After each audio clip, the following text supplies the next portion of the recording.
morning, homesteaders. It's a brisk, very cold morning here in Indiana. Uh, just finished up the morning chores, and now I'm having a nice hot cup of coffee to warm back up.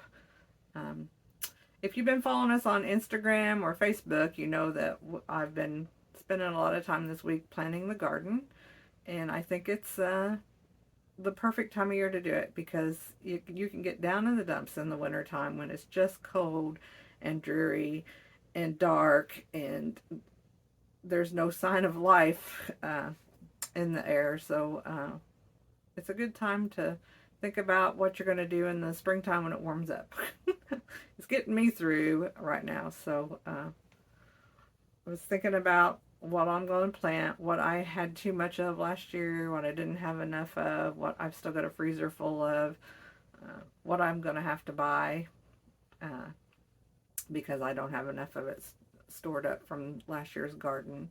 It got me to thinking about things that I can't grow for myself or make for myself, and how as a back in the day when I was a new homesteader and I was just sure I was going to do it all for myself and I didn't need the government and I didn't need the grocery store and I didn't need help and I was going to figure it all out for myself, and boy did I get my eyes open. So I'll share a little bit of some of my experiences, and the first one was coffee, because here's a news flash: coffee won't grow in the Midwest in the United States.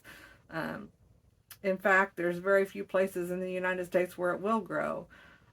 So I learned fast and furious that sustainability doesn't mean do it all for yourself. It means finding another way to do it if the way that you're doing it now stops working.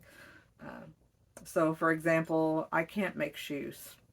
I wouldn't even know where to start.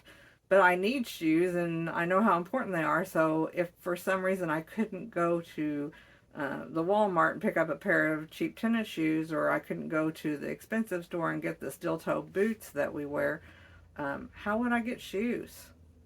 What about clothes? I mean, I can go to Goodwill or Macy's and get something to wear.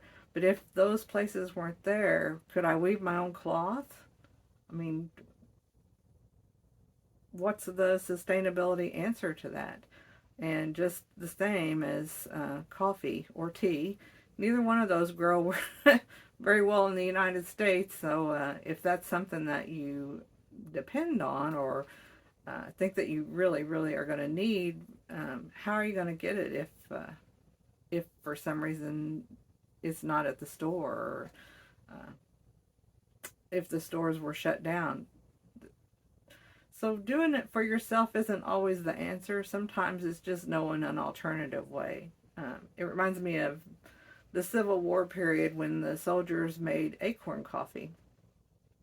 There's no caffeine in that. I mean, I've heard that it tastes similar to coffee, but it's not the same. And I've often wondered why they would even bother to do it. And in my mind, I think a lot of it probably had to do with it made them feel like they were getting something that they would have if they were home. But what's your alternative way if for some reason you can't get your coffee?